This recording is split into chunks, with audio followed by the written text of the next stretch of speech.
In this regard, I wish to convey to the House that I have received a message from His Excellency the President notifying the nomination of various persons for appointment to the offices of Cabinet Secretaries.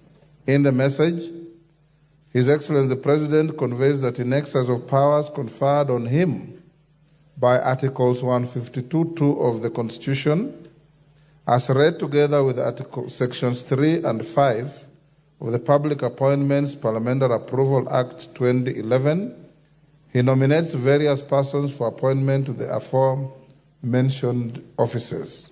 For clarity, Article 152(2) of the Constitution states, and I quote, "The President shall nominate and with approval of the National Assembly appoint Cabinet Secretaries." The names of persons submitted to this House for approval for appointment as Cabinet Secretaries are as follows. Honorable Professor Kithure Kindiki, EGH, Cabinet Secretary, Ministry of Interior and National Administration. Dr. Deborah Mulongo Barasa, Cabinet Secretary, Ministry of Health. Honorable Alice Wahome, EGH, Cabinet Secretary, Ministry of Lands, Public Works, Housing and Urban Development. Dr. Julius Migos Ogamba, Cabinet Secretary, Ministry of Education. Honorable Roslinda Soipan Tuya, EGH, Cabinet Secretary, Ministry of Defense. Dr. Andrew Mwihia Karanja, Cabinet Secretary, Ministry of Agriculture and Livestock Development. Order. Order. Order. On order. Honorable Rosalinda Soipan Tuya, AGH, Cabinet Secretary, Ministry of Defense. Dr. Andrew Mwihia Karanja, Cabinet Secretary, Minister of Agriculture and Livestock Development. Order, honorable members. Order. Order.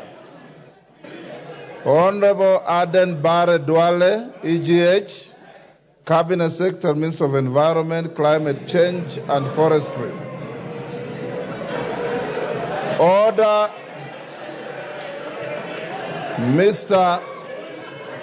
Order, honorable members, order. Order. Order. I shall not repeat. Order. Honorable Eric Murithi Muuga, Cabinet Secretary, Minister of Water, Sanitation and Irrigation. Mr. Davis Chirchir, EGH, Cabinet Secretary, Minister of Roads and Transport. Dr. Margaret Nyambura Ndungu, Cabinet Secretary, Minister of Information, Communication and the Digital Economy. In view of the foregoing and pursuant to the provisions of Section 8 of the Public Appointments, order. Order. Order, honorable members. Order. Honorable members, in view of the foregoing and in pursuant to the provisions of Section 8 of the Public Appointments Parliamentary Approval Act of 2011, as read together with the Standing Order 42.3, I hereby refer the message from the President together with the curriculum vitae of the nominees to the Committee on Appointments. Order, honorable members. Order. Order, honorable members. Can we listen to the communication? Honorable members, Section 8 of the Public Appointments Parliamentary Approval Act 2011 provides that unless otherwise provided in law, the committee to which such nomination is referred shall consider the matter and table a report in the House within 28 days. It is therefore imperative that the Committee on Appointments immediately commences the process of consideration of the nominees. The Committee on Appointments is expected to immediately notify the nominees and the general public, commence the necessary approval hearings, and table its report in the House soonest to enable the House to consider the nominees within the stipulated timelines. I thank you.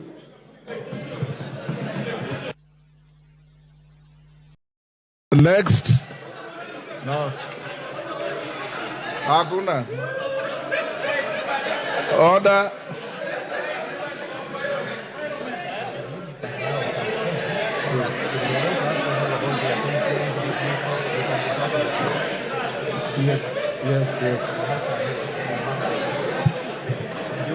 Yes, Junet, order. Order, honorable members. Junet, what is it?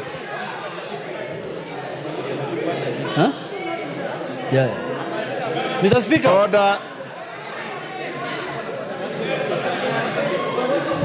Mr. Speaker. I'll come to you. Yes. Order, members. Yes, Junet. Mr. Speaker, Kaluma. Mr. Speaker, they normally say in Parliament, what you communicate is what is communicated, and that is what is final. But I'm not sure whether this list is the same one, Mr. Speaker.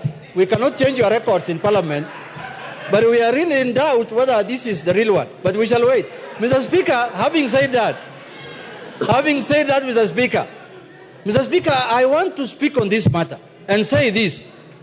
Mr. Speaker, this time and this period in Parliament, Mr. Speaker, I want to tell members, my colleagues, that vetting of this CSS is not going to be business as usual.